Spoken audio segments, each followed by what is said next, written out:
Ilustrísimas autoridades, señoras y señores, como presidente de Nueva Economía Forum tengo el placer de darles de nuevo la bienvenida al Foro de la Nueva Economía. En esta especial ocasión, con la colaboración y el patrocinio del Grupo Agbar.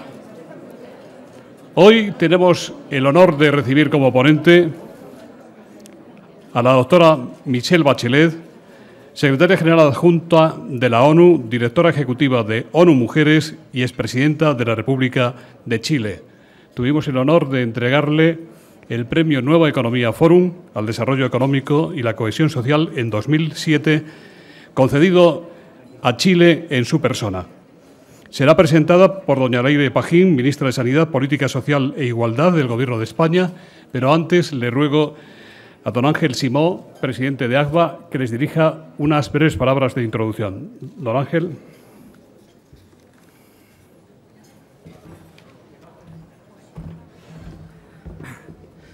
Muy buenas tardes. Muchas gracias, José Luis. Muchas gracias al Foro de la Nueva Economía, presidenta, senador y embajador de Chile en España, ministras de Sanidad, de Cultura, Secretaría de Estado de Igualdad, Secretaría de Estado de Inmigración.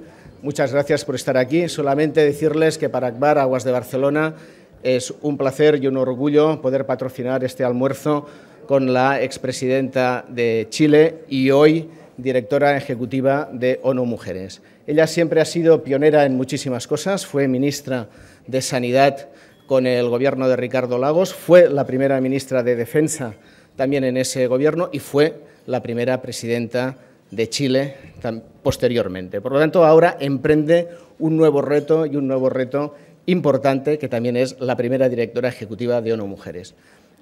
Nosotros tenemos que ayudar, como hemos ayudado siempre en todos los proyectos pioneros que se están realizando. Por lo tanto, lo que les quiero decir a la presidenta, a la directora ejecutiva de ONU Mujeres, es que Agbar, las empresas españolas, nos va a encontrar siempre ahí con lo que usted está haciendo. Muchísimas gracias por su presencia y dejo a la ministra que haga la presentación. Gracias.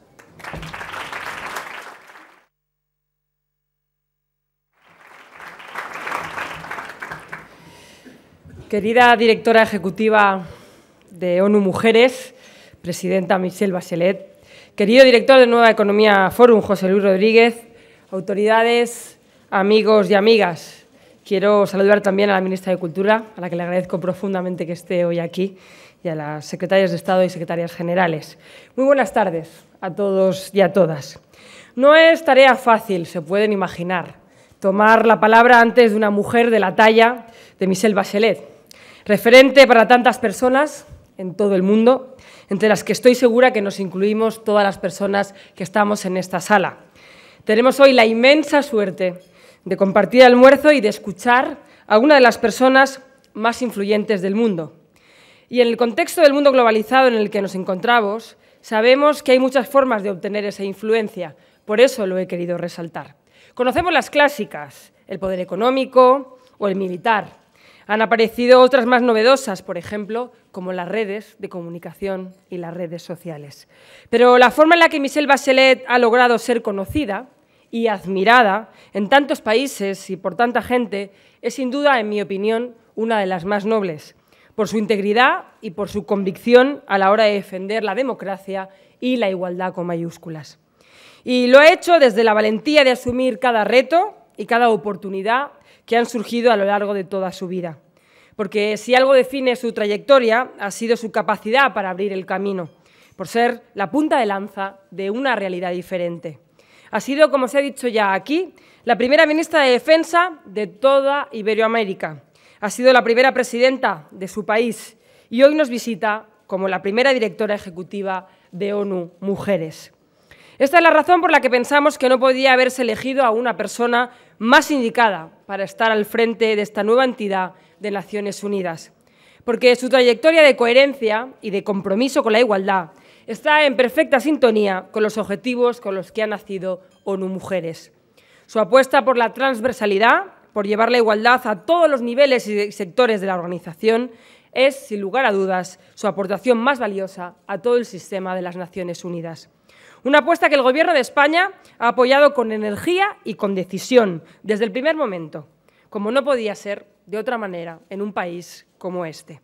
Y cada vez es mayor el consenso en torno a la necesidad de asumir la igualdad de género como una prioridad transversal para lograr un desarrollo más sostenible, más económica, social y medioambientalmente hablando.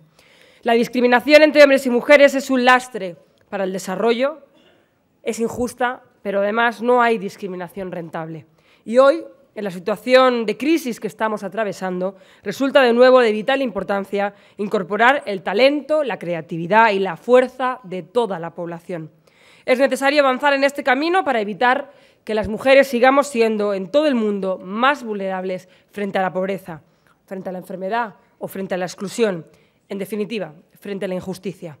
La necesidad que hoy tenemos en todo el mundo de buscar un nuevo modelo de desarrollo económico más centrado en las personas supone una gran oportunidad para la labor de ONU Mujeres que se ha propuesto su directora ejecutiva, de situar la igualdad en la primera línea de la política internacional. Y hay otras situaciones en las que ONU Mujeres tiene mucho que decir, como en la participación de las mujeres en la construcción de la paz, especialmente en las situaciones de cambio hacia modelos más democráticos que estamos viviendo en el norte de África. No habrá democracia si las mujeres no deciden y si no están incluidas en ese proceso de democracia. O en la lucha contra la violencia de género, otro de los objetivos que compartimos, que combatimos y que sigue siendo una prioridad de primer orden para el Gobierno de España. Y cuando hablamos de violencia contra las mujeres, queremos abarcar todas sus formas, incluida, por supuesto, la situación de esclavitud en la que viven muchas mujeres víctimas de la trata de seres humanos con fines de explotación sexual. El Plan contra la Trata, aprobado en el año 2009, responde a los compromisos adquiridos precisamente e impulsados por España en los foros internacionales, especialmente en Naciones Unidas. Sobran, por tanto, razones para justificar nuestro apoyo a ONU Mujeres en estos primeros pasos. Un apoyo firme y reflejo de nuestra propia realidad. La realidad de un país como España, que ha sabido desafiar viejos modelos, que cada día da un paso más en el camino hacia la igualdad entre mujeres y hombres y que vive con normalidad su apuesta por la justicia y por la modernidad. Con tu permiso, querida directora ejecutiva, querida Michelle, me gustaría utilizar una frase tuya. El momento de las mujeres es ahora. Y no puedo estar más de acuerdo. Se abren ante nuestros ojos grandes oportunidades para seguir haciendo historia, para que las mujeres seamos protagonistas de nuestro tiempo, en pie de igualdad, con los mismos derechos y con las mismas oportunidades. No hay excusas que valgan, porque ya conocemos el coste de la desigualdad y en gran medida tenemos el camino trazado. No será un camino fácil, las mujeres lo sabemos bien, pero tengo que confesar que el nacimiento de esta entidad y su liderazgo hacen que muchas mujeres sueñen hoy con un mañana mejor. Y retomando tu frase, me gustaría decirte, Michelle, que tu tiempo es ahora. Que cuando tuve el privilegio de poder construir esa arquitectura que ahora vemos hecha una realidad, siempre pensamos que una mujer como tú era fundamental para liderar este momento. Ha llegado ese momento y desde luego puedes contar con toda nuestra energía, con todo nuestro compromiso, con todo nuestro trabajo. Somos muy conscientes del camino que queda, de los desafíos que tenemos por delante, pero también somos muy conscientes de tu fuerza, de tu talento y de tu capacidad. Y ahí puedes contar con nosotros. Muchas gracias.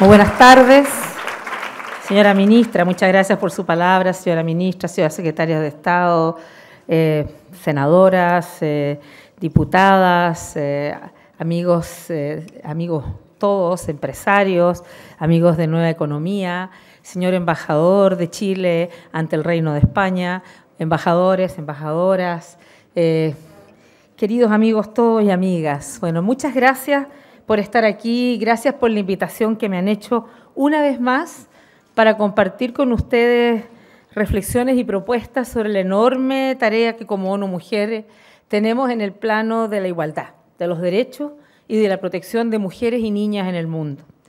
Creo que fue en mayo del 2006, Estuve aquí como presidenta de Chile y como recordaba Ángel. Y tuve el honor de hablar en este mismo foro para explicarles entonces brevemente lo que era mi programa de gobierno, las prioridades que tendríamos para el país y además agradecer el Premio Nueva Economía con el que me distinguieron. Y hoy día, 5 años después, puedo decirles con mucho orgullo que cumplimos con nuestras propuestas, que avanzamos más allá de lo que podíamos ver al comenzar mi mandato, que tuvimos dificultades enormes, sin duda que ni siquiera imaginamos, y que sin olvidar por un segundo la tragedia que ha significado el terremoto que afectó a Chile en febrero del año 2010 y que aún implica sufrimiento y dolor para muchas familias chilenas, entregamos un país con una economía en orden, sana, con reformas sociales en marcha, que sin lugar a dudas representan y representaron un salto en la calidad de vida de los chilenos y chilenas. Pero también les quiero contar que no fue fácil, que al ser la primera presidenta mujer en Chile, me enfrenté a lo que se enfrentan todas las personas que parten con algo nuevo, ¿no es verdad? A prejuicio, a temores, a desconfianza, sobre todo de la clase política, de los analistas y también, claro, de muchos compatriotas, aunque debo decir la mayoría varones. Pero progresivamente esas dudas se fueron disipando. Dejó de ser un tema para la gran mayoría de mi condición de mujer y se empezó entonces a hablar de obras, de programas, de políticas que mi gobierno fue aplicando. Y cada vez era más anecdótico, más raro, comentarios sexistas o machistas o referidos a mi condición física. No dudo que lo hacían, pero socialmente ya no era bien visto decirlo públicamente, ¿no? En general por la ciudadanía. Otro ejemplo, mi primer gabinete paritario significó un debate público que duró meses, cruzado por juicios que no eran precisamente meritorios para las mujeres ministras y que muchas veces desacreditaban sus condiciones antes siquiera de que empezaran a trabajar y a mostrar su capacidad. Ustedes dirán, esta señora se volvió loca, ¿por qué nos está hablando de eso? No es que yo no entienda mi rol actual, por el contrario, les cuento esto porque tengo la responsabilidad de conducir este nuevo organismo de Naciones Unidas llamado ONU Mujeres, y esta experiencia y estos aprendizajes son de mucha utilidad porque uno vivió lo que significan los cambios, las dificultades, lo que sirve y lo que no sirve para producir los cambios culturales, que son siempre indispensables a la hora de generar una igualdad, pero mucho más sostenible en el tiempo. La verdad que el pasado 2 de julio del año 2010 la Asamblea General de Naciones Unidas adoptó por unanimidad una resolución histórica estableciendo la entidad de Naciones Unidas para la igualdad de género y el empoderamiento de las mujeres, ONU Mujeres. Y como su secretaria general adjunta y directora ejecutiva, se me encomendó una tarea que no es pequeña y que es dar un salto cualitativo en la búsqueda de progreso de los derechos de las mujeres y en la protección y promoción de los derechos de mujeres y niñas del mundo entero. Y en ese sentido tenemos el enorme desafío de trabajar por la inclusión, por un lado, y la participación como pilares esenciales para el vigor y la fuerza de la democracia. Inclusión y participación que en mi caso y bajo el mandato de Naciones Unidas está enfocado prioritariamente a las mujeres jóvenes, a las niñas, también a las profesionales, a las trabajadoras, a las madres, a las mujeres mayores, a las mujeres indígenas, a las afrodescendientes, a las desempleadas, a los inmigrantes, por nombrar algunas de los distintos sectores y grupos de mujeres a lo largo del planeta. Todas y cada una de ellas ya no solo buscan tener una vida sin violencia y dejar de ser víctimas de abusos constantes, reclaman, como nunca en su historia, su derecho a ser protagonistas de su vida y protagonistas de la marcha de sus comunidades y de sus países. Y hoy esto lo vemos con mucha claridad en los países de la llamada primavera árabe, en Túnez y en Egipto y también en otros países de la región. Las mujeres han salido a la calle, han sido parte de esos procesos de demanda ciudadana por libertades, por mayor ciudadanía y, por cierto, por justicia social. ONU Mujeres está trabajando con organizaciones de mujeres en todos los países para que puedan ser ciudadanas de primera categoría, tener derechos, participar en las transiciones políticas que se avecinan, en los cambios constitucionales y participar en sus nuevos gobiernos. El pasado viernes hemos desarrollado aquí en Madrid un taller con los responsables de la cooperación española de los países del Medio Oriente y Norte de África y con las representantes de ONU Mujeres en esos países para mirar cuáles son las tareas, las estrategias que permitan aumentar nuestra eficacia y conseguir el objetivo de apoyar a las mujeres en la región. Y a partir de este miércoles estaré en Egipto en un encuentro interagencial, en una gran iniciativa dedicada al intercambio de experiencias como la de Sudáfrica, la de España o la de Chile con los países árabes. Como ONU Mujeres contactamos a una serie de mujeres de América Latina, España y África que son juezas, parlamentarias, académicas, políticas, para pedirle que contaran su experiencia a las mujeres líderes en Egipto. Es en este tipo de acciones donde el valor de Naciones Unidas, la cooperación y la solidaridad adquieren sin duda un sentido fundamental. Y la sociedad española en su conjunto tiene una vocación de ayuda y de colaboración con otros países que la verdad quiero decir destaca por sobre el resto. Porque lo entiendo muy bien, yo he estado en los zapatos de quienes tienen que tomar decisiones. Y no es fácil mantener la ayuda internacional cuando una crisis económica de las dimensiones que conocimos y que aún impacta muchas economías del mundo también golpea las puertas. Y España ha mantenido el compromiso con la comunidad internacional a través de la cooperación en los buenos y malos momentos y lo ha hecho además de una manera transversal, con apoyo de todas las fuerzas políticas y con el legítimo aliento de las ciudadanas y ciudadanos. ¿Y en qué vamos a trabajar como ONU Mujeres? Después de una extensa consulta a gobierno y a organizaciones no fundamentales que fueron clave, instrumentales en que ONU Mujer sea una realidad, hemos definido 5 prioridades que guiarán nuestro trabajo en los próximos años. Se trata esencialmente de entregar mayor poder a las mujeres, empoderamiento. Todos sabemos que cuando alguien no es relevante, muchas veces, o un grupo no es relevante, sus derechos no siempre toman prioridad. Son tantas las necesidades de los gobernantes que requieren tener que tomar decisiones, optar por una cosa u otra, que si las mujeres no son relevantes desde el punto de vista social, político o económico, muchas veces quedan debajo de la mesa, por decirlo de alguna manera. Entonces, queremos trabajar fuertemente por el empoderamiento económico de las mujeres. Por cierto, también el que las voces de las mujeres tengan fuerza, apoyar el liderazgo y la participación política. Tercero, la erradicación de la violencia, sigue siendo una lacra mundial. Cuarto, el trabajo de, por un lado, proteger a las mujeres en los países en conflicto o posconflicto, pero por otro lado, asegurar que las mujeres en aquellos países sean, porque lo son en la práctica, hacedoras de paz, constructoras de paz, y tengan una fuerza concreta a la hora de la reconstrucción de sus países, luego del conflicto. Pero también, por cierto, a través de la construcción de capacidad nacional, porque necesitamos que la igualdad de género sea sostenible en el tiempo, no dependa de la voluntad de uno o de otro, y además no dependa solamente del apoyo de la comunidad internacional, sino que se genere una capacidad nacional. Entonces lo trabajamos para que la igualdad de género esté incluida en la planificación nacional, en los presupuestos nacionales, en las estadísticas, etcétera, que dé cuenta entonces de progreso y el desarrollo de nuestros países. Conseguir estos objetivos es una cuestión de justicia, pero también yo quiero decir que es una política inteligente. Incluir mujeres implica mejorar la calidad de nuestras democracias, mejorar la calidad de vida, la sociedad de bienestar, pero también, ojo, la creación de riqueza. El Banco Mundial va a lanzar pronto un reporte que se llama Igualdad es sinónimo de economía inteligente. Equality means smart economics.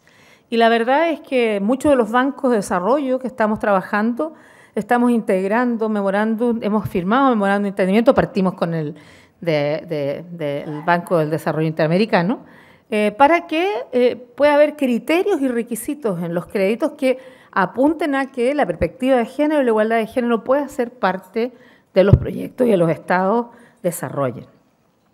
Estamos trabajando una serie de líneas en ese sentido.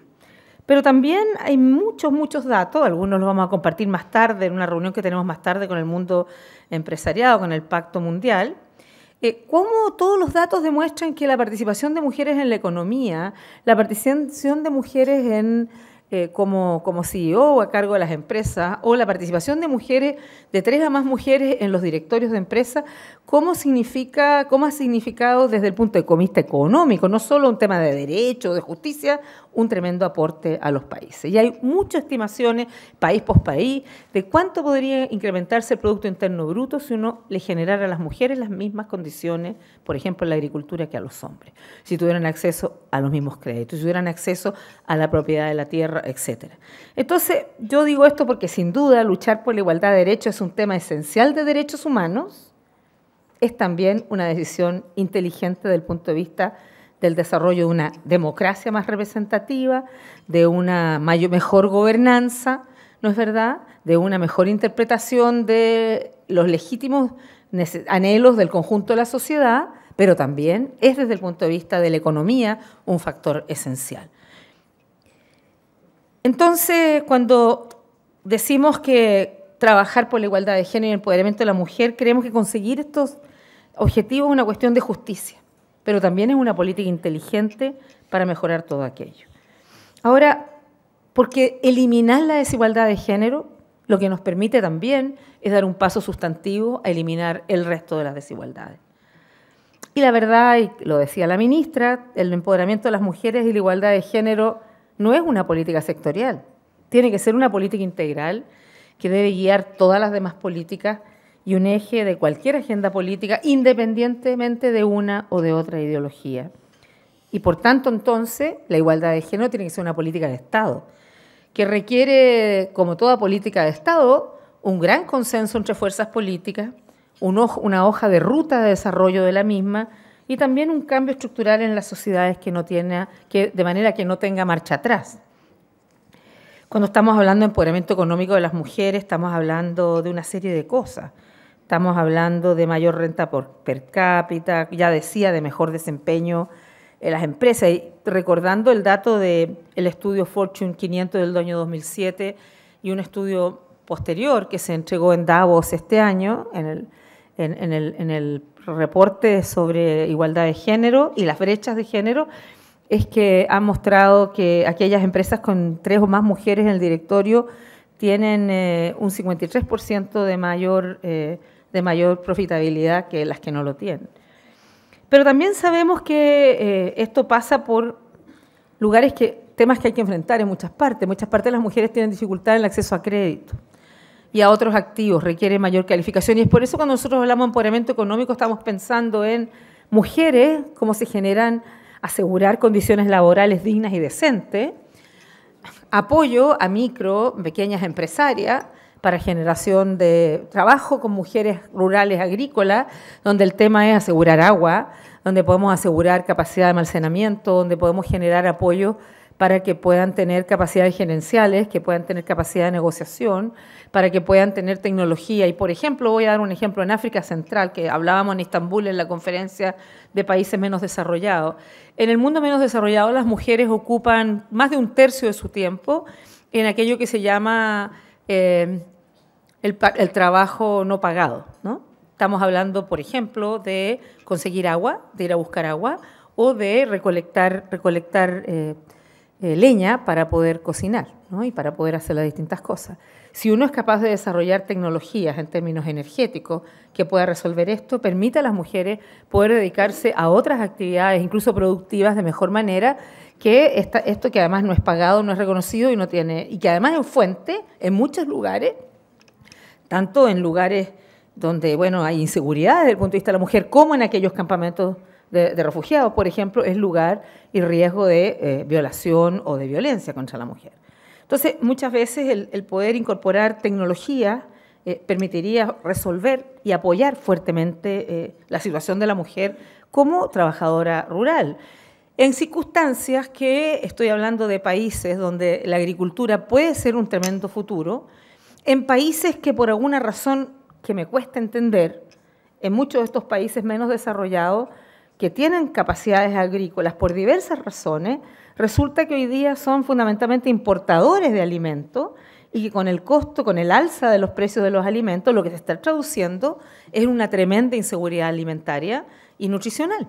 Y por lo tanto, el apostar a generar estos proyectos de escala más alta, mujeres rurales, trabajadoras rurales en África, en Asia, en la Centroamérica, por mencionar alguna, es sin duda un factor que va a permitir sacar de la pobreza, pero además asegurar seguridad alimentaria para sus familias y para el resto. Bueno, sabemos entonces que por qué es tan importante empoderar. Sabemos también, hay otros datos, que cuando las mujeres tienen ingresos propios, destinan el 90% de su ingreso económico a la alimentación, a la educación, a la familia y a los hijos. Y también el caso de las mujeres migrantes, no tengo la cifra aquí exacta, pero la mayor parte de las remesas son también enviadas a sus países de origen para justamente asegurar que sus familias puedan vivir con una mínima dignidad. Entonces, la verdad es que apostar a las mujeres en términos de empoderarlas, generar mayores capacidades, es no solamente empoderar a esa mujer, es lograr sacar una familia adelante, es empoderar a una comunidad. También sabemos que las mujeres en las instituciones significa una representación mejor de lo que es una sociedad. Al menos podemos decir que en la mayoría de nuestras sociedades, al menos somos la mitad. Un poquito más de la mitad, yo diría también, si contamos mujeres y niñas. Y en algunas sociedades donde ha habido situaciones de conflicto, es incluso mayor. Sociedades muy jóvenes, la mayoría, promedios de edad de, 25, 28, 30 años, en África, donde he estado en algunos lugares, y las mujeres son 53, 54% de la población. Pero al menos ya, dejemos el beneficio de la duda, 50%, ¿no es verdad? Y por lo tanto, el que haya más mujeres en todos lados implica hacerse cargo del conjunto de la diversidad de una sociedad. Lo hace más democrático, pero también más transparente y con sistemas de rendición de cuentas. Y por eso que nuestro trabajo, al trabajar en igualdad de derechos, es también entonces profundizar la democracia, hacer que los sistemas políticos representen de mejor manera a hombres y mujeres, se hagan cargo de los problemas de hombres y mujeres y también se pueda hacer de manera participativa. Y yo creo que por eso es que es muy importante que esto vaya acompañado de debate, de ideas y de acción. Pero hay un problema que sigue siendo, es impresionante cuando uno ve las cifras, porque es lo que más mata a mujeres jóvenes, entre 15, yo diría, y 35 años. Lo que más mata si uno suma accidentes, cánceres, SIDA, y como 7 enfermedades juntas, la verdad que la violencia sigue siendo lo que más mata a mujeres en el mundo en ese trecho de edad. Y mueren a manos de sus parejas, de su expareja, son utilizadas como armas de guerra, son violadas como un mecanismo de guerra, como recompensa, como método de humillación, son entregadas como premios, son vendidas, se trafica con ella para explotación sexual o explotación laboral. Entonces, y cuando uno ve los 80% de la tráfica de personas, mujeres, 70% de los pobres, mujeres y niñas, 80% de los analfabetos, 70% mujeres. Entonces, la verdad es que hay una tremenda situación que tenemos que mejorar. Ahora bien, cuando yo digo esto, no estoy hablando de las mujeres como víctimas. Las mujeres, sin duda, hay muchas víctimas, pero las mujeres tienen una tremenda fortaleza y capacidad. Y cada uno de nosotros yo creo que lo ha visto. Las organizaciones sociales, una enorme cantidad de mujeres organizando, trabajando. Ante los desastres naturales, las mujeres organizando campamentos, distribuyendo alimentos. Lo hemos visto en tantas experiencias. Entonces, yo no estoy viendo a las mujeres como víctimas. Lo que pasa es que hay algunas que tienen tremendo daño y que hay que evitar prevenirlo, protegerlas y apoyarlas, ¿no? Pero muy distinto es pensar, no, pensaremos a las mujeres como un agente de desarrollo, de paz, de cambio. Y hay una experiencia preciosa de una mujer en la República Democrática del Congo que fue víctima de muchas violaciones por muchas personas en periodos de conflicto. Ella hoy día está a cargo de una casa de apoyo a mujeres víctimas de violencia y cuando se hizo el año pasado una audiencia con respecto al tema de las violaciones que todos conocimos, masivas que hubo, ella fue y testificó. Y entonces la discusión era si las víctimas de las violaciones querían reparación. Y ella, cuando le preguntan a ella, dice, ustedes me dicen qué reparación quiero. Yo no quiero dinero. Lo que yo quiero es que cada uno de ustedes se dé cuenta que mi violación no es mi problema, sino que es nuestro problema, es de ustedes, es el problema de la sociedad. Entonces, esas mujeres que pese a haber tenido una tremenda experiencia personal, de haber sido muchas veces abandonadas luego por su familia, estigmatizada, etcétera, son capaces de pararse y de seguir adelante y además ayudar a otras. Entonces yo de verdad lo digo porque creo que la fuerza de las mujeres es una fuerza constructiva, positiva, muy grande. Ahora, las tareas son enormes, sin embargo no estamos partiendo de cero. Nos preceden años de experiencia en Naciones Unidas, de muchas organizaciones de mujeres, de movimientos y, por cierto, de los gobiernos. Hoy día hemos estado en la mañana con el presidente de gobierno y luego con el Parlamento, con comisiones de igualdad de género y de cooperación del Senado y de la Cámara de Diputados, y creo que ha sido también y a ambos le hemos agradecido el tremendo apoyo que el Reino de España ha dado justamente al tema de igualdad de género a las mujeres y, por cierto, a UNIFEM en el pasado y a INSTRO y hoy día a ONU Mujeres. Queremos trabajar para generar cambios que sean más sustentables en el tiempo. Cambios culturales, cambiar prácticas y comportamientos que en muchos casos están muy arraigados en nuestra sociedad o en la sociedad. Y voy a dar un ejemplo que a veces a un almuerzo puede no ser muy grato mencionarlo, pero es una realidad que hay que hacerse cargo. Ustedes saben que en muchos países durante muchos años existía esta práctica que es un rito de pasaje de la mujer a la niña de la mutilación genital femenina. Sin embargo, uno observa, bueno, y durante mucho tiempo se ha trabajado, y lo mismo que con la violencia, para tener leyes donde, bueno, la violencia quede claramente penalizada. Lo mismo está prohibida este tipo de práctica, y sin embargo, en aquellos países donde hay leyes, incluso en aquellos países habiendo leyes, se sigue practicando. Y se sigue practicando, ¿por qué? Porque es una norma social, ¿no es verdad? Entonces, en muchas de esas tareas, las leyes son esenciales, pero no son suficientes en muchos de esos lugares. Tenemos que seguir trabajando con las comunidades para asegurar que eso se cambie por otras normas sociales que no hagan daño a las mujeres y a las niñas. En el caso particular, puedo mencionar un país, en Etiopía en particular, el equipo de ONU Mujeres trabajó con los líderes religiosos, y son los líderes religiosos los que, convencidos que en el Corán en ningún lado dice que hay que dañar a las mujeres, que son las campeones hoy día de trabajo con las comunidades, con las mujeres, con las madres, que son las que solicitan que se le haga esto a sus hijas, los que hoy día están justamente encabezando la tarea de convencer que esta es una práctica que no es permisible, que no es adecuada, que el Corán no lo permite y que además, bueno, tratar de cambiarlo por una práctica social que pueda respetar esta idea del pasaje de la mujer a la niña, pero que tenga un contenido diferente. Entonces, cambios culturales, cambios de prácticas y comportamientos que no son fáciles, pero que se puede hacer. Entonces, la tarea es monumental. No se logran cambios tan profundos como los planteados de la noche a la mañana. Al comienzo se tarda, ¿no es verdad? Parece que el movimiento fuera muy lento, pero lo que importa es que se avance. Ya decía, 140 países han adoptado leyes contra la violencia sexual, 103 tienen leyes contra el acoso sexual, hay 67 países con las leyes de igualdad de género, y en el caso de la participación política de las mujeres, bueno, hay mucho que mejorar.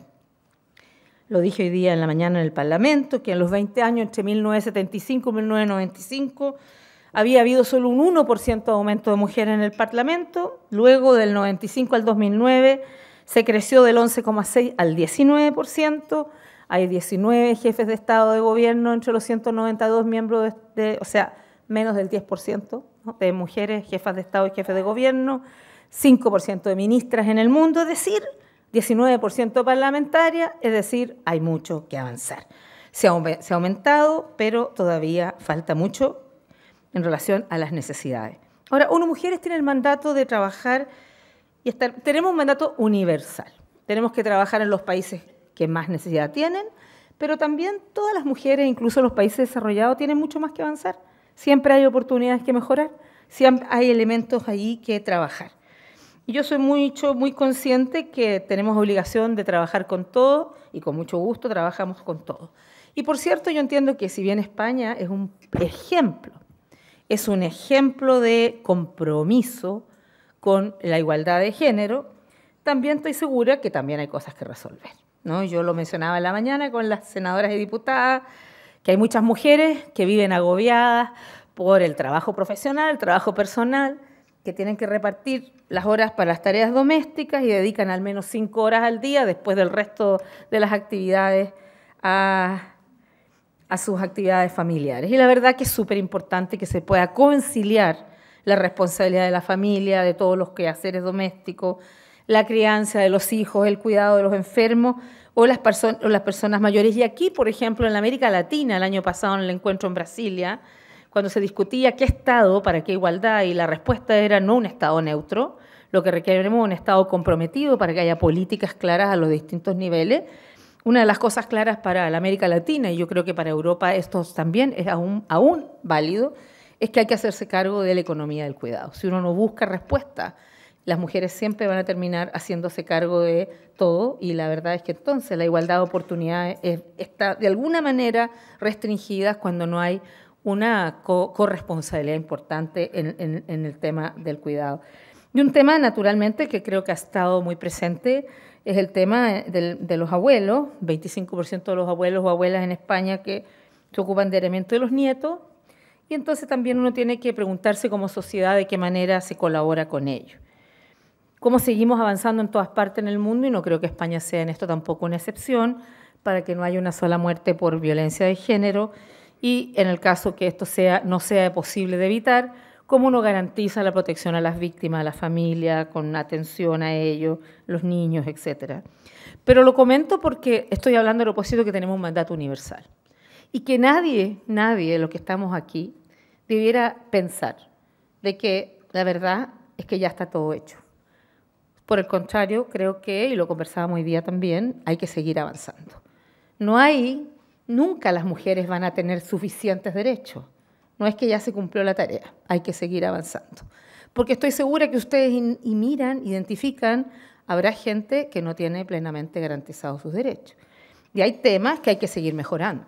Hay muchas mujeres migrantes, hay trabajadoras domésticas. En este momento, en el mes de junio, va a haber la asamblea de la OIT, donde esperamos aprobar la Convención de los Derechos de las Trabajadoras Domésticas, por ejemplo. Y ese es un tema muy importante en los países árabes, en Europa, etcétera.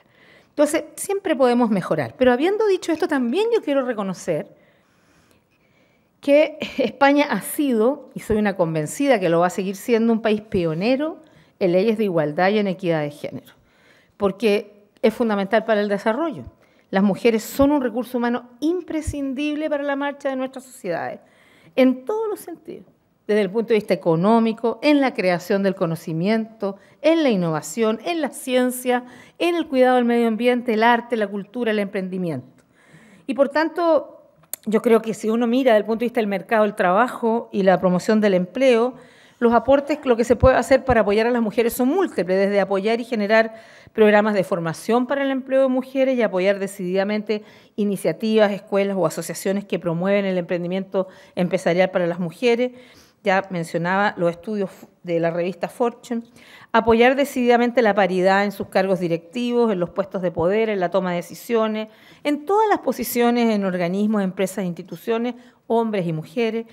Y yo además siempre he usado el mismo ejemplo, y perdónenme, al embajador de Chile le va a sonar conocido, pero a ustedes también, porque parece que este nombre ha estado dando vuelta por aquí, el nombre de Marcelo Bielsa. Yo sé que es conocido aquí en España. Ustedes, Marcelo Bielsa fue el entrenador de la selección chilena, que dio un salto muy positivo y nos permitió llegar al campeonato mundial de fútbol el año pasado. Y bueno, yo tuve además la gracia, ya no siendo presidenta, me invitaron, así que pude acompañar a la selección. Pero yo antes de eso siempre decía, y lo sigo diciendo, que no hubiéramos tenido ninguna posibilidad de llegar al campeonato siquiera si el entrenador hubiera imaginado que podía ganar los partidos llevando a la mitad de la selección nacional. Que es lo mismo, pues, que quedarse con la mitad de la población. Y de nuevo asegurar que ese total de la población tenga y se generen las condiciones para sus méritos. Y la mitad de la población en nuestros países son mujeres y niñas. Y no pueden quedar fuera de la selección nacional, ¿no es verdad? Porque son parte del país, del desarrollo y el capital humano que hace más rica nuestra sociedad. Yo uso este ejemplo de fútbol porque a veces estos temas a los hombres no les son muy interesantes, pero el fútbol en general motiva. Así que a ver si siquiera por esta razón encuentran que tiene algún sentido. No, la verdad que yo sé que en España hay un tremendo compromiso con el tema de la igualdad de género. Bueno, yo quiero saludar el coraje y la decisión de las autoridades de gobierno, de los parlamentarios y parlamentarias, en general de la sociedad española, por haber aprobado y haber implementado de manera muy exitosa la Ley de Igualdad que establece el principio de la igualdad de trato y oportunidad en el ámbito laboral. Y según los datos de la Tesorería General de la Seguridad Social, en el año 2009 había en España 4.651 empresas con más de 250 trabajadores y trabajadoras. 1.651 de esas empresas han manifestado voluntariamente que tienen o están elaborando planes de igualdad. Esto supone que algo más del 35% de estas empresas cuentan ya con un plan de igualdad. Y creo que este es un mérito tremendo en el que la sociedad española puede sentirse muy orgullosa. Amigas y amigos, ya estoy terminando, ya sé que arrecia el hambre. En todas partes del mundo, la discriminación y la violencia contra las mujeres y las niñas, el acoso sexual y la intimidación, la verdad es que siguen ocurriendo. Y además de una tremenda violación de derechos humanos, también eso entorpece el logro de la igualdad de acceso y participación de las mujeres y niñas en la educación. Impide el desarrollo de su pleno potencial en todos los aspectos de la vida. La falta de oportunidades educativas y la baja calidad de la educación acarrea consecuencias adversas a largo plazo para el desarrollo de cualquier sociedad. Ustedes dirán, esta señora no mencionó entre sus prioridades ni la educación ni la salud, que son tan importantes. No, son fundamentales, pero hay otras agencias de Naciones Unidas que lideren estos procesos. Entonces, nosotros en todos los temas que yo no haya mencionado vamos a estar trabajando, pero ayudando, participando, porque está UNESCO en educación, en salud hay muchos otros, en fin, en migración hay otros, en todo ello trabajaremos con ellos. Pero para nosotros es tan clave que en la diferencia de un futuro de una niña, del punto de vista en algunos países menos desarrollados, es la posibilidad de la retención escolar lo más largo posible. No solo porque el estudiar, naturalmente, genera otras oportunidades, sino que se sabe lo esencial que es como factor protector de un embarazo precoz, de violación, de la infección VIH-Sida, de la mortalidad materna, etc. Por lo tanto, para nosotros la educación es clave. Sí, por favor. Adelante. Entonces yo decía que la falta de oportunidades, la baja calidad acarrea consecuencias a largo plazo. En muchos países persiste altísimas tasas de analfabetismo entre las mujeres, así como papeles estereotipados de hombres y mujeres que inhiben el desarrollo y la igualdad. Una de las primeras cosas que hicimos en democracia en nuestro país, cuando el presidente Lago era ministro de Educación, fue cambiar las imágenes de los textos de estudio, porque hasta ese momento siempre, yo soy médico, por eso uso este ejemplo, los doctores eran hombres y la secretaria, que además tenía una minifalda y unas curvas increíbles, era la mujer.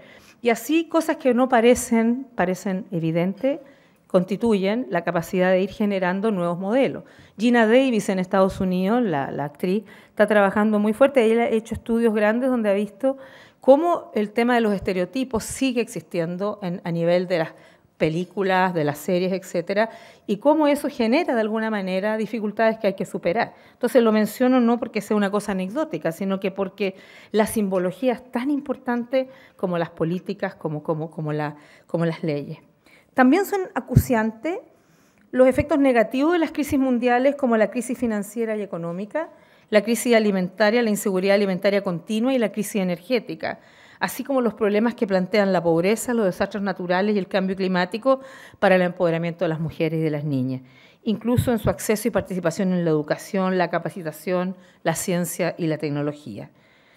La verdad es que, y ahora sí que termino, te prometo, motivos para trabajar por la igualdad de género sobran. Lo que faltan son manos, fuerzas y voluntades. Creo firmemente que es con ellas y no sin ellas que alcanzaremos mejores estados de desarrollo en todos los sentidos y en todas las latitudes. Y yo he comprometido mi trabajo y mis fuerzas en un empeño en que la verdad es que creo firmemente, totalmente convencida, que trabajando por la paz, la justicia y los derechos humanos es posible tener y hacer mejores sociedades. Muchas gracias.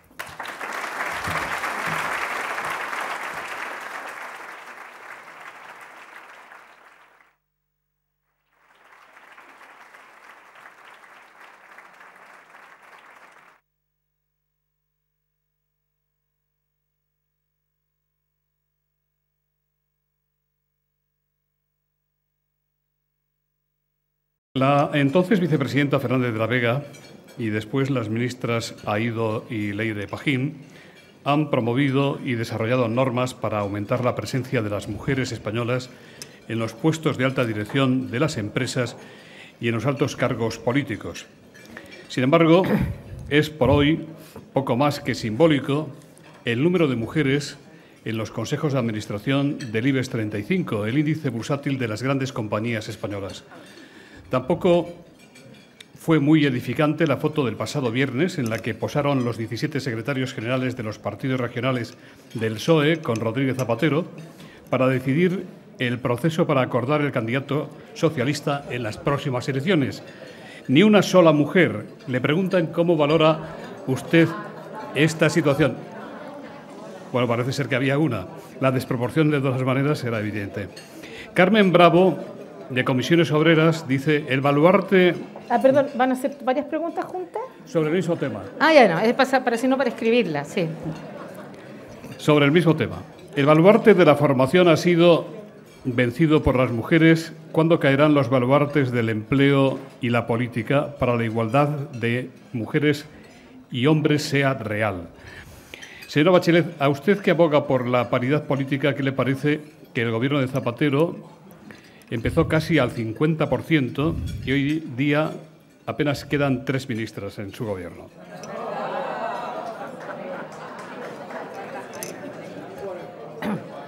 Ya puede comenzar. Primero me voy a hacer cargo de la última pregunta, que es la que me acuerdo bien, porque con tanta comida uno ya...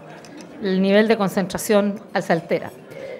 Lo primero que yo quiero decir es que yo recibí con gran alegría cuando el gobierno español, yo era presidenta ya, el gobierno español inicia la paridad en el gobierno, en el gabinete.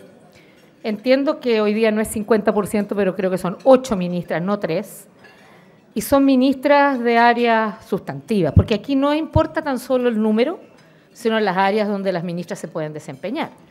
Entiendo que hay 3 ministerios que son relevantes en cualquier gobierno. No digo que los otros no lo sean, para que los que están de los gobiernos aquí no se me ofendan, pero es claro que hay 3 ministerios que tradicionalmente además son del espectro masculino y que en este país están en manos de mujeres, que es el Ministerio de Relaciones Exteriores, el Ministerio de Defensa y el Ministerio que ustedes le llaman de Economía, para mí sería Hacienda, ¿no? Yo, que tenía 50%... bajé 2 y también me criticaron porque ya no era 50-50. Pero la verdad es que yo creo que es importante el número. Yo entiendo que cuando estamos hablando de mujeres ministras, en cualquier número estamos hablando de todas mujeres meritorias, talentosas, con capacidades. Creo que es importante las carteras, porque no es un tema de poner mujeres, sino mujeres en áreas con visibilidad, como aquí se ha dicho que es fundamental, pero además mostrar que las mujeres pueden y, por tanto, también atreverse a meter en áreas tradicionalmente masculinas mujeres a cargo, es también una parte muy simbólica de decir las mujeres pueden. Y lo tercero, tengo que decir que lo mejor que le puede pasar a un país es no solo que las mujeres estemos a cargo de la igualdad, que nos creamos el tema de la igualdad de género, sino que el presidente de gobierno se crea la igualdad de género, que es lo que en este país sucede. Aquí ha habido desde el presidente de gobierno un permanente apoyo a la igualdad de género. A ver, habiendo dicho eso, lo que yo voy a añadir, porque no es solo propio de España, es muy internacional, es que donde tenemos todavía que avanzar mucho más en los partidos políticos. En los partidos políticos, todavía en todos los partidos políticos, la cantidad de mujeres son a niveles de cargos de posición altos son menores. Y eso es una tragedia. Cuando uno mira, es una tragedia porque por varias razones, y hay razones para aquello, y hay, por lo tanto, que también al interior de los partidos generar políticas y definiciones que aseguren que mujeres, que no se estén perdiendo mujeres meritorias y talentosas en sus cargos de dirección.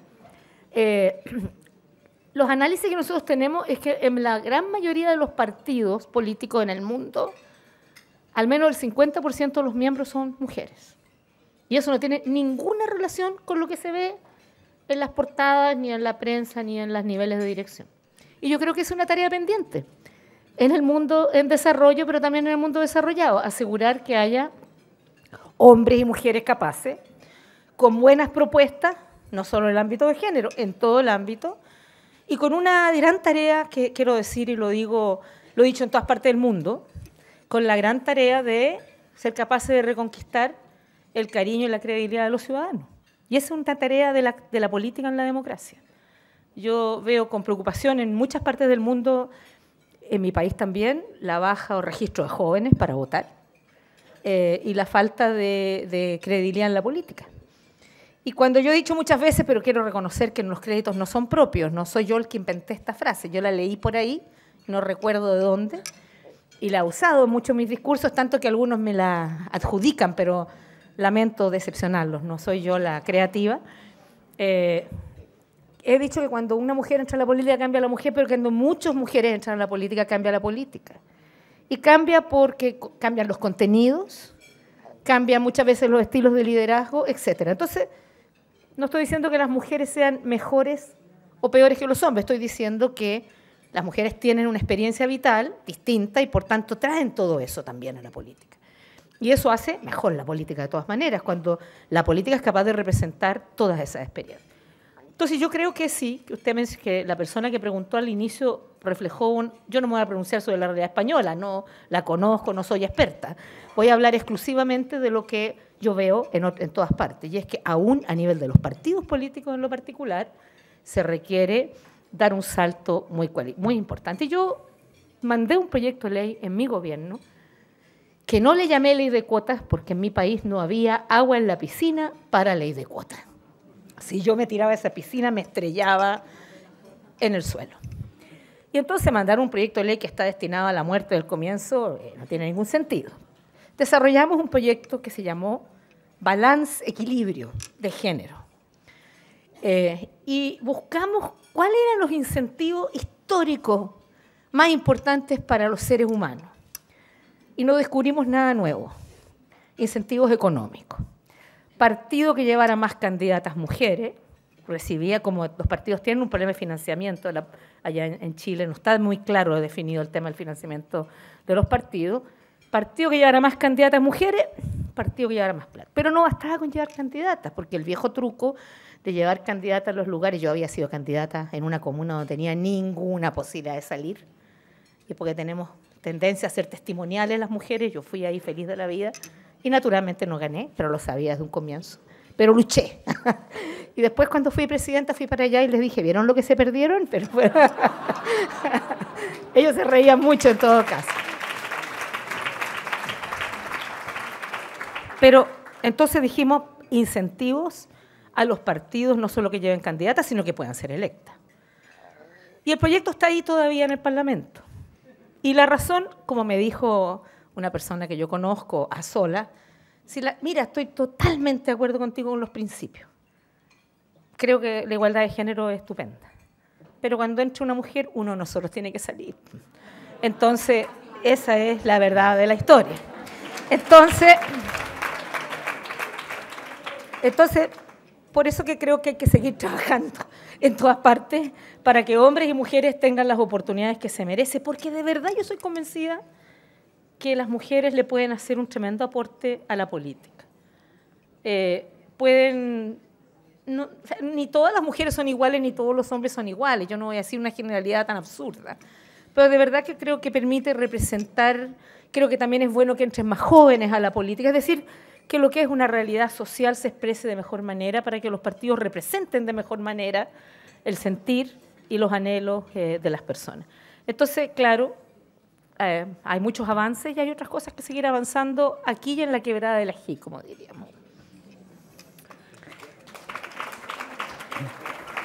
Yo le pediría, ya sé que es difícil con preguntas tan amplias y de las que usted sabe tanto, pero le pediría la mayor brevedad posible para que nos dé oportunidad a tener más preguntas. Consuelo Crespo, presidenta de UNICEF España, dice: muchas gracias por su intervención.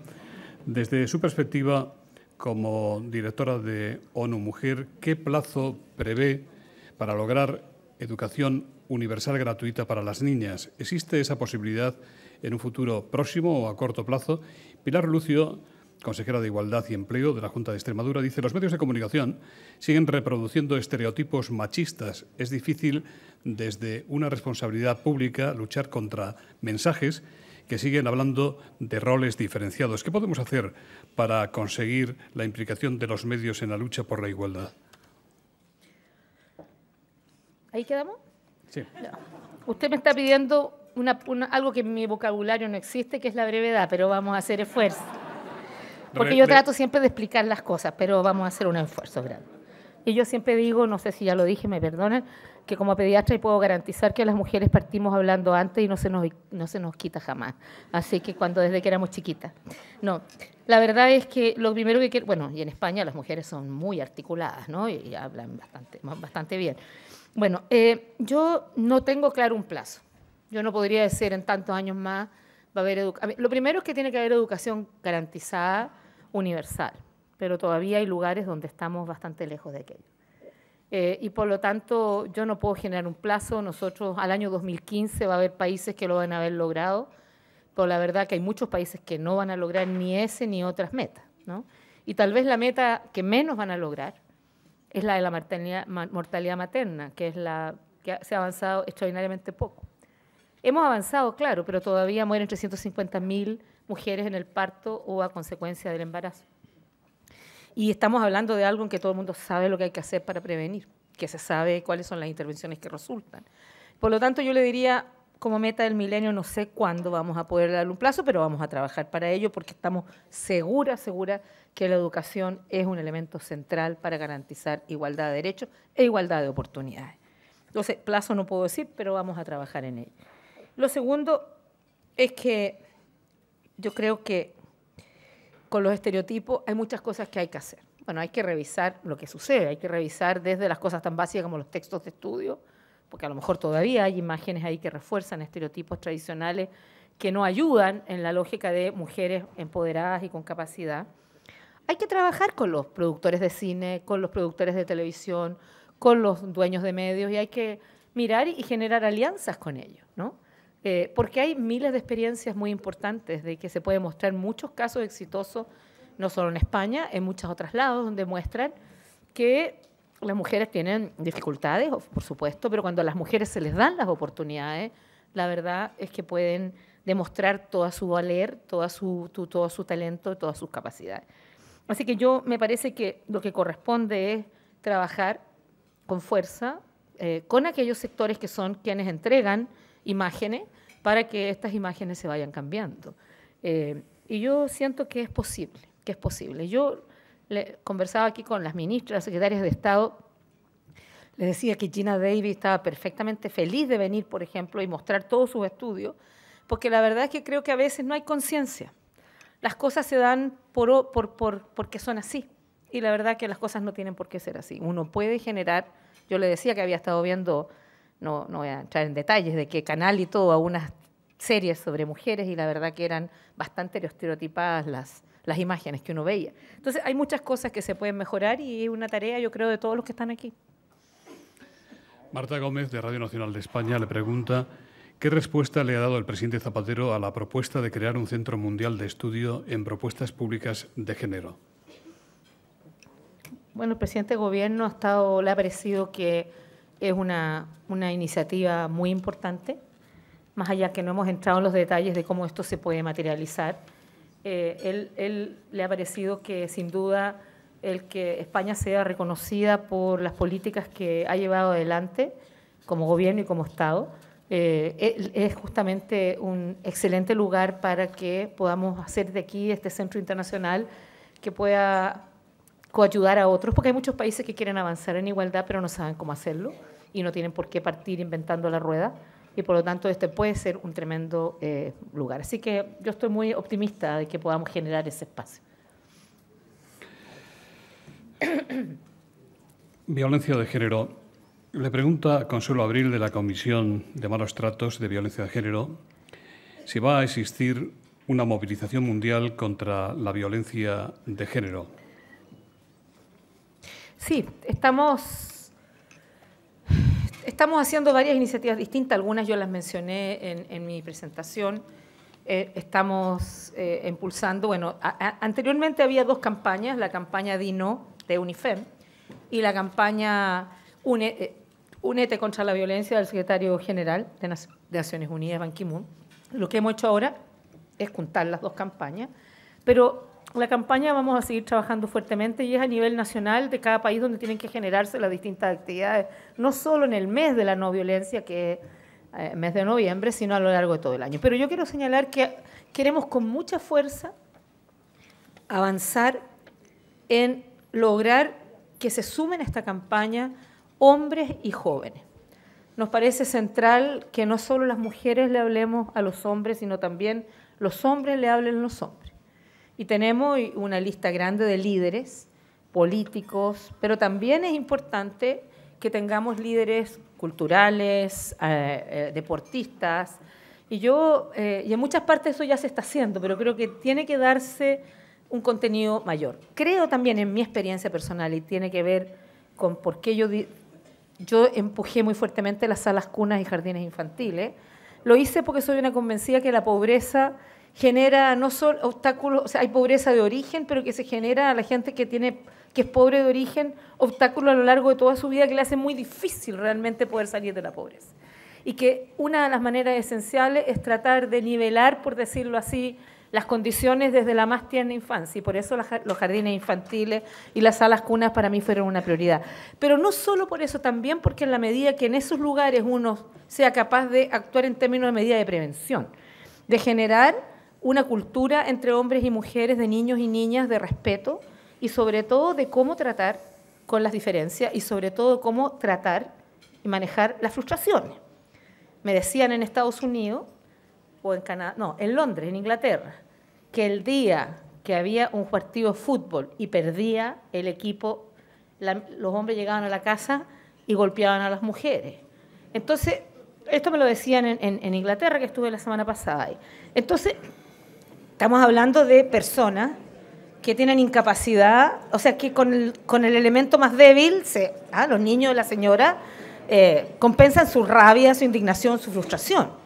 Hay muchos otros factores, ¿no?, del tipo de sociedad que vivimos, el poder asimétrico, miles de razones, pero entre otros está esta dificultad de manejo con las emociones y sobre todo con las dificultades. Entonces, yo soy una convencida que la educación inicial es buena de todo punto de vista. Genera personas más autovalentes, con mejor autoestima, con mayor capacidad, aprenden muy fácilmente. Yo tuve que estudiar y trabajar con mis niños desde los 3 meses, cuando termina la licencia posparto en Chile, con los niños en sala cuna, y la verdad es que creo que mi experiencia como mamá de niños sala cuna es muy buena. Pero además, como digo, generan ahí espacios de interacción que me parecen son centrales, que a veces lamentablemente sus casas no tienen ese espacio. Entonces, yo de verdad que creo que hay muchas cosas que hacer. Una es una campaña, hay que meter más hombres y jóvenes en la campaña, hay que trabajar preventivamente con los niños, porque llegando a la adolescencia es tarde. Hay que trabajar con los jóvenes y los adolescentes, pero no es ahí donde uno logra un cambio de conducta y un cambio cultural. Hay que hacerlo todo, digamos, hay que trabajar en todos los ámbitos. Y sin duda no tiene que haber impunidad para los perpetradores, tiene que haber justicia y acceso para las mujeres, tiene que haber atención y protección. Pero lo más importante es que trabajemos para proteger y prevenir idealmente. Irene Villeiro, de Oxfam, España, dice: la discriminación de las mujeres en cuanto a la propiedad de la tierra en los países en desarrollo perpetúa su pobreza. ¿Piensa ONU Mujer abordar este tema crucial para mejorar la alimentación y luchar contra el hambre que avanza cada día más? Sí, ese es un tema central.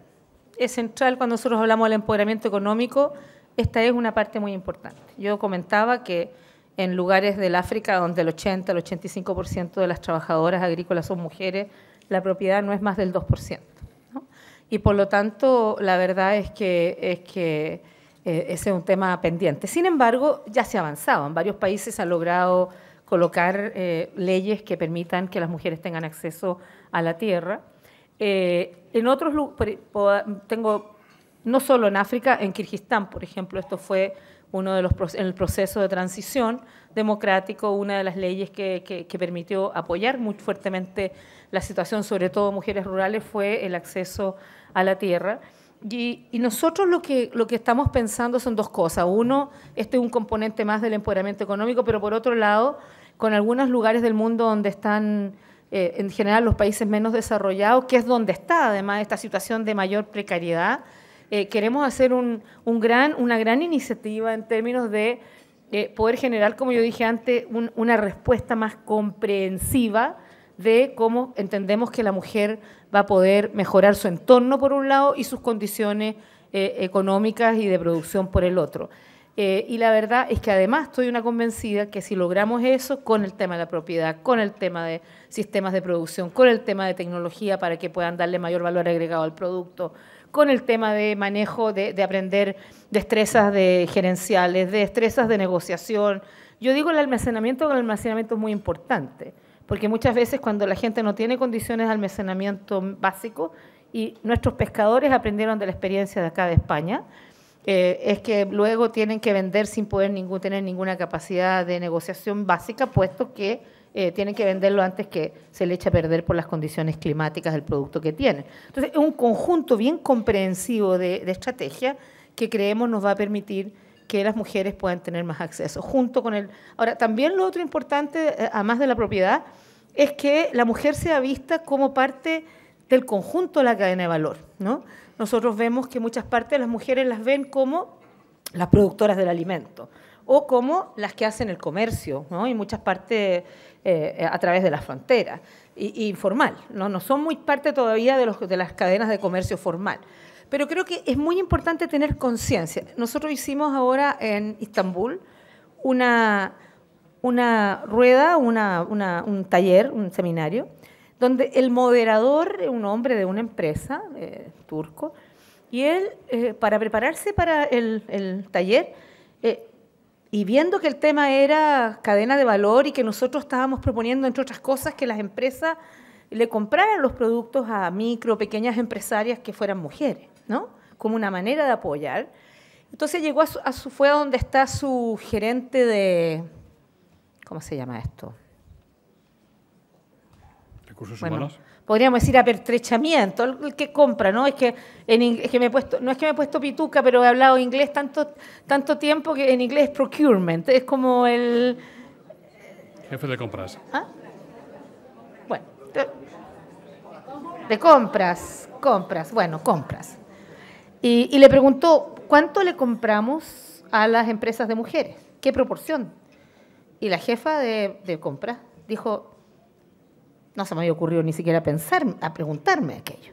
Entonces, cuando estamos hablando de qué manera podemos apoyar los desarrollos de mujeres, también es de qué manera en cada una de esas decisiones pensamos en el tema, primero que nada. Más allá si finalmente vamos a hacer algo o no. Pero no está siquiera la pregunta, ¿no? De qué manera estamos cada uno de nosotros, lo que estamos haciendo, involucrando o no, capacidades que están ahí. Son buenas productoras, ¿no? En fin. Así que yo diría, sin duda, la respuesta corta que me pedía él después de todo lo que hablé, sí, la propiedad es central. Gracias.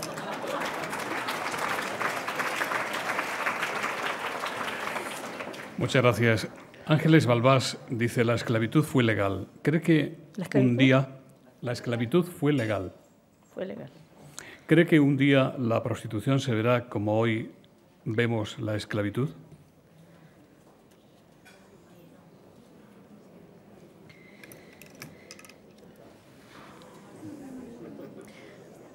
Mire, la verdad es que no he tenido tiempo para hacerme esa pregunta, con toda sinceridad. Pero lo que sí tengo sumamente claro es que lo que yo no quisiera que lo que sí quiero que termine de todas maneras es el tráfico de personas para esclavitud sexual, que sigue existiendo hoy día, ¿no? Y para esclavitud laboral, que sigue existiendo hoy día. Y en los países más renombrados, ni siquiera solamente en los países no desarrollados. Y por lo tanto, yo creo que, claro, con la prostitución cada país tendrá que hacer la discusión que corresponda, ¿no? Y definir cuál es la postura frente a eso. Pero la verdad que hoy día todavía tenemos tráfico, trata de humanos, venta de mujeres, y creo que tenemos que preocuparnos de eso, porque creo que puede estar pasando ante nuestras narices. Yo estuve recién en un acto que me invitaron de mujeres en Estados Unidos y hay un grupo de mujeres que trabaja tratando de sacar a estas niñas que en Estados Unidos ¿no es verdad? Les venden historias, les quitan los documentos, en el fondo una especie de rapto, de secuestro y de esclavitud sexual. Niñas de 13, 14, 15 años en Estados Unidos, uno podría suponer que esto es algo propio de otro tipo de sociedad. Entonces yo creo que de repente estas cosas están pasando ante nuestras narices y lo importante es que esas cosas, primero si pasan, nos hagamos cargo y las enfrentemos y ojalá no pasen. Y destruyamos, que son verdaderas redes, ¿no?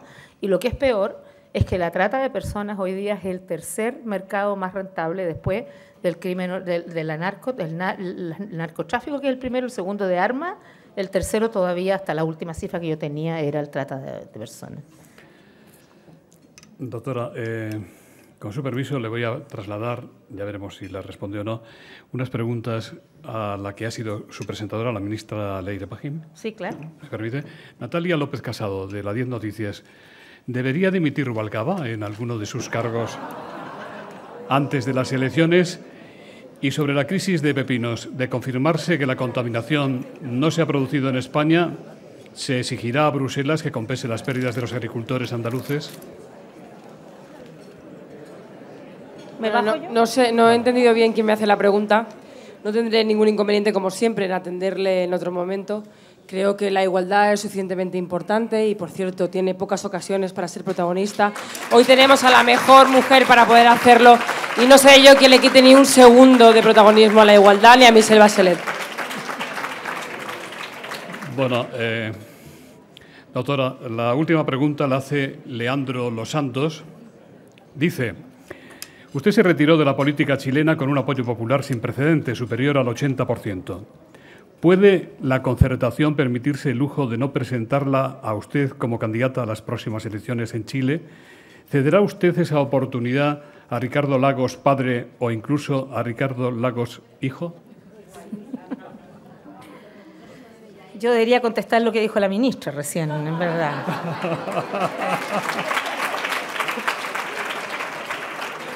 Pero voy a decir lo que siempre digo en todos lados, es que estoy recién llegada a una mujer y ya quieren que me vaya con esas preguntas.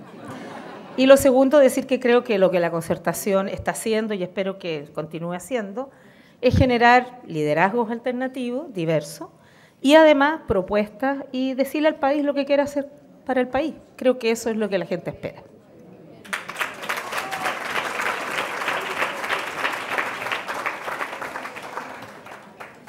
Señora presidenta, nuestras sesiones suelen finalizar en el Foro de la Nueva Economía con un brindis que hoy he pedido que formule la ministra de Cultura, señora González Inde. Muchas gracias, José Luis, por esta oportunidad. Queridos amigos, yo he aprendido muchas cosas de otras mujeres.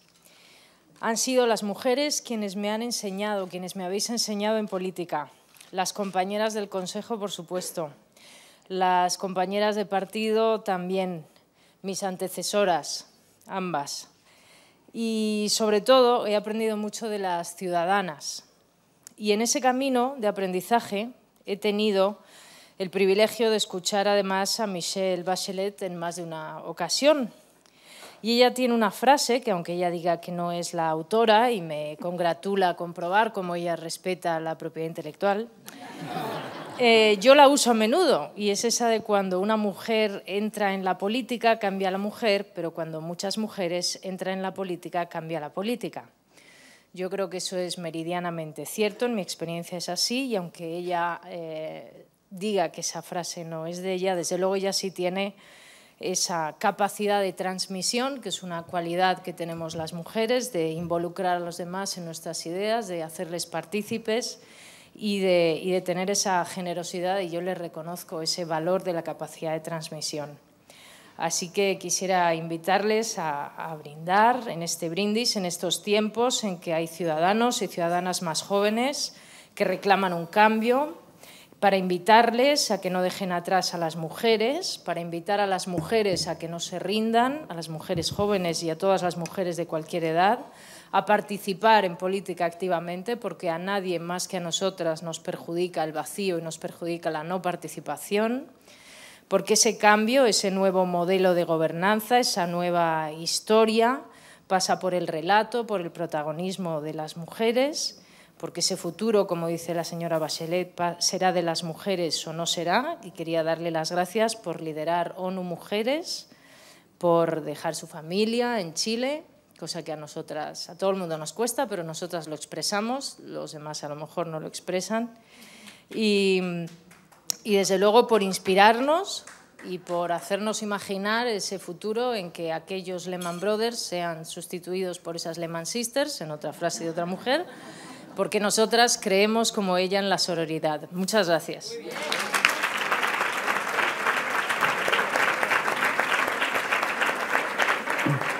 Muchas gracias en nombre del Foro de la Nueva Economía. Muchas gracias en el nombre del Grupo ACPAR.